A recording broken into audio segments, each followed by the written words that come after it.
నమస్తే, welcome to our channel.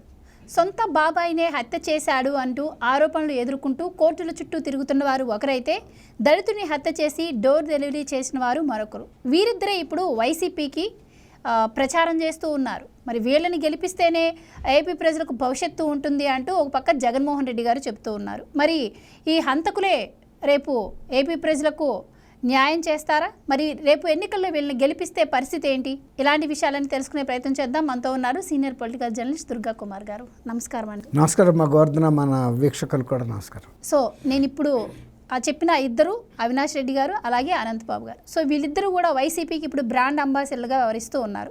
వాళ్ళని వెంట పెట్టుకొని జగన్ ప్రచారం చేస్తూ ఉన్నారు కూడా. సో వాళ్ళని గెలిపించండి, ఏపీ ప్రజల భవిష్యత్తు బాగుంటుంది అని చెప్పి జగన్మోహన్ రెడ్డి గారు చెప్తున్నారు. సో ఎలా చూడొచ్చు అంటారు? అంటే వైసీపీకి హంతకులే బ్రాండ్ అంబాసిడర్లా? అంటే వాళ్ళిద్దరే కాదు కదమ్మా, ఇప్పుడు సొంత చెల్లెళ్ళు కూడా ఏం చెబుతున్నారు, ఈ హత్య కేసులో అసలు అవినాష్ రెడ్డిని కాపాడుతున్న వ్యక్తే జగన్మోహన్ రెడ్డి గారు. ఆయన అధికారాన్ని, మీరు ఇచ్చిన అధికారాన్ని ఆయన ఇలాంటి కేసులకి, ఆయన సొంత కేసులకి ఉపయోగిస్తున్నాడు తప్ప మీకోసం ఉపయోగించట్లేదు. మా కుటుంబంలోనూ అదే జరిగింది, మీ కుటుంబాల్లో కూడా ఇలాంటి కృత్యాలే జరుగుతున్నాయి దాష్టికాలు. కాబట్టి ఇప్పుడు ముఖ్యమంత్రి గారు కూడా దీనికి అతీతుడిగా లేడు కదా. ఏమంటారంటే, ఏదో ఇంగ్లీష్లో సామెత ఉంది, Caesar's wife must be above suspicion అని. ఇప్పుడు సీజర్ భార్య మీదే, ఆమె శీలం మీదే గనక అనుమానాలు ఉంటే, సీజర్ అంటే చక్రవర్తి కదా, జర్మన్ చక్రవర్తి. అట్లా ఆ సామెత చెప్పినట్టు ముఖ్యమంత్రికే తప్పలేదు ఈ ఆరోపణలు. ఇప్పుడు అంతకుడు ప్రభుత్వాన్ని గెలిపిస్తారా అని కూడా ఇద్దరు అడుగుతున్నారు కదా. ఇందులో పాత్రదారులు మాత్రమే వీళ్ళు, అసలు సూత్రధారులు. అతను కూడా ఏం చెబుతున్నాడు, దస్తగిరి, నాకు దీని వెనకాల 40 కోట్లు ఇవ్వటానికి సిద్ధపడిన వ్యక్తి అసలు ఆయన పెద్ద తల. వీళ్ళు ఇందులో పాత్రదారులు, వాళ్ళు తీసుకొచ్చి ఇచ్చేది ఒకడు, తీసుకొచ్చి ఇచ్చేది వీళ్ళు, అంతే. కాబట్టి వాళ్ళు కూడా బయటికి రావాలి అనేదే కదా అతను అడుగుతుంది కూడా. కాబట్టి వీళ్ళిద్దరూ చాలా చిన్న క్యారెక్టర్స్, రాజు బంట్లు లాంటి వాళ్ళు. అసలు రాజులే ఉన్నారు ఇందులో. అందుకే కదా పరిస్థితి బాగాలేదనే కదా ఇప్పుడు వేమిరెడ్డి ప్రభాకర్ రెడ్డి గారు కానీ, లేకపోతే ఆయన మాగుంట సుబ్రహ్మరెడ్డి గారు, శ్రీనివాసరెడ్డి గారు కానీ, జయరామ్ గారు కానీ, అనేక మంది సీనియర్ మంత్రులు, శాసనసభ్యులు, లోక్సభ సభ్యులు వెళ్ళిపోతున్నారంటేనే పార్టీ పట్ల ప్రజల్లో ఒక ఏహిభావం ఏర్పడింది. ఇలాంటి అత్యారాజు. ఇప్పుడు ఆమె ఏం చెప్పింది, అసలు వైఎస్ఆర్సీపీ పార్టీ వివేకానంద రెడ్డి గారి రక్తంతో తడిసిన పునాదులు అని చెప్పింది. దాని మీద కట్టిన సౌధం అవినాష్ రెడ్డి గారు కట్టాడా, అతను అనంతబాబు కట్టాడా? జగన్మోహన్ రెడ్డి గారిది కదా పార్టీ.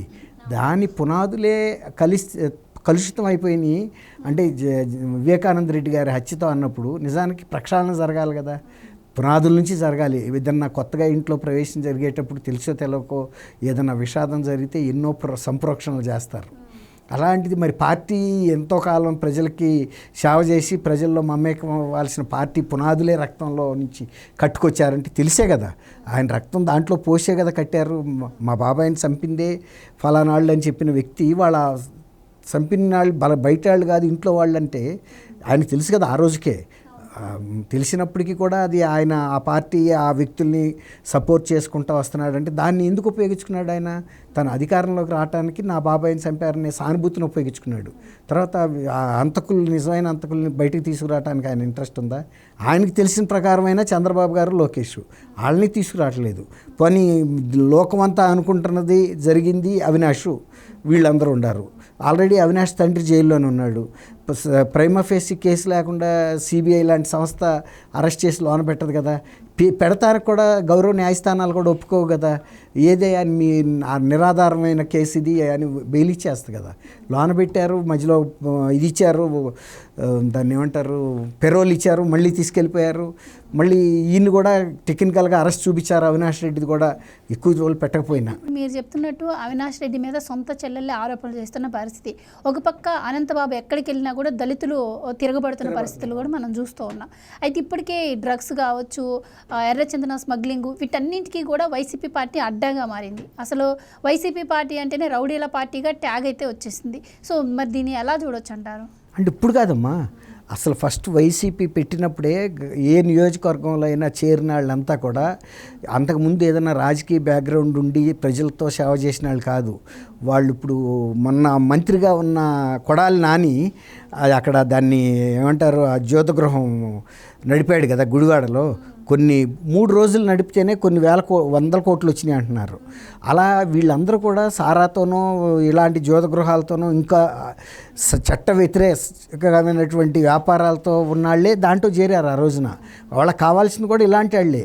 ఎందుకంటే అవసరమైతే రౌడీయిజం చేసైనా గెలుచుకురావాలన్న దృక్పథంతో వచ్చిన పార్టీ తప్ప ఇది ఏదో మనం ప్రజల్లో మమేకం అయ్యి గెలిచి ప్రజలతో పాటు ఉందామన్న ఉద్దేశం లేదు కదా.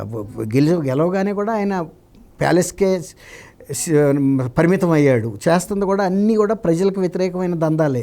లిక్కర్ కుంభకోణంలో వస్తున్న డబ్బు ఎక్కడి నుంచి వస్తుంది? ఇసుక కుంభకోణంలో వస్తున్న డబ్బు ఎవరి నుంచి వస్తుంది? ప్రజల నుంచి కాదా? ఇప్పుడు ఆ తాగుతున్న లిక్కర్ ఎవరు? బీద వర్గాల ప్రజలే కదా. అట్లా ప్రతి సాట కూడా వీళ్ళు గ్రావెలు ప్రజలకు సంబంధించిన ఇయే కదా. కూల్చేదేమో ప్రజల ఆస్తులు, లంచం ద్వారా స్వీకరించేది ప్రజల యొక్క రక్త మాంసాలు. కాబట్టి ఎప్పుడు కూడా ఇవాళ కాదు, వైఎస్ఆర్సీపీ పార్టీ పెట్టడమే ఆ ఉద్దేశమే.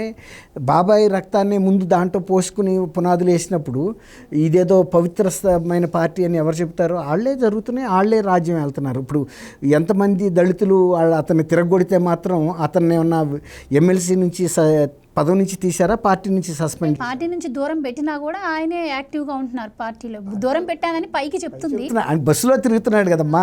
చీఫ్ మినిస్టర్ గారు ఎక్కిన బస్సు ముందు సీట్లో ఆయన కూర్చుంటే వెనక సీట్లో ఈయన కూర్చుంటున్నాడు కదా. ఆ నియోజకవర్గాల అటు ఈస్ట్ పాత ఉమ్మడి తూర్పుగోదావరి జిల్లా రంపచోడవరం ఆ ఏరియా మొత్తం కూడా కనపడుతున్నాడు కదా అతను.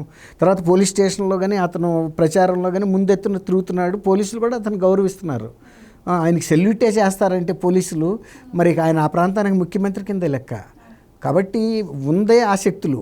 కాబట్టి ఇప్పుడు వాటిని వ్యతిరేకిస్తున్న శక్తులు వేరే సాటు ఉన్నాయి. చెల్లెళ్ళు వాళ్ళు ఆ పార్టీలో లేరు కదా. సొంత పార్టీ అన్న పెట్టిన పార్టీలో లేరు. అన్న పార్టీ ఇలాంటి నికృష్టులతో ఉంది. వీళ్ళని ఓడించమనే కదా వాళ్ళ పోరాటం. మరి ప్రజలు కూడా మరి దీన్ని ఎలా స్వీకరిస్తారనేది కూడా మనం గమనించాలి. ఎందుకంటే ఈ కడప నియోజకవర్గం నుంచి మా చిన్నాన్న చంపిన వ్యక్తిని ఎట్టి పరిస్థితుల్లోనూ పార్లమెంటు మెట్లు ఎక్కనివ్వనని ఇద్దరు ప్రతినిపూనారు. చెల్లెళ్ళు ఇద్దరు, షర్మిల గారు, డాక్టర్ సునీతారెడ్డి గారు. కానీ ప్రజలు కూడా అర్థం చేసుకోవాలి కదా. ఇప్పుడు ఏదైనా మంచి వ్యక్తిని పంపితే కడప నియోజకవర్గానికి కానీ ఆంధ్రప్రదేశ్కి కానీ గౌరవం దక్కుతుంది. ఒక హంతకుడినే మళ్ళీ పంపిస్తే ఇక ఆంధ్రప్రదేశ్ ప్రజలు ఇలాంటి వాళ్ళే కావాలేమో అని అనుకుంటారు. ఇప్పుడు ఇవాళ ప్రశాంత్ కిషోర్ కూడా ఇతను గెలవడానికి కూడా చెబుతున్నాడు కదా, అంతా తెలిసిన ఆయన. కాబట్టి వాళ్ళకంతా అర్థమవుతుంది ఇతను ప్రజా వ్యతిరేక పరిపాలన చేశాడు కాబట్టి ఇక గెలవడం అనేది. Right, thank you. Thank you అమ్మా.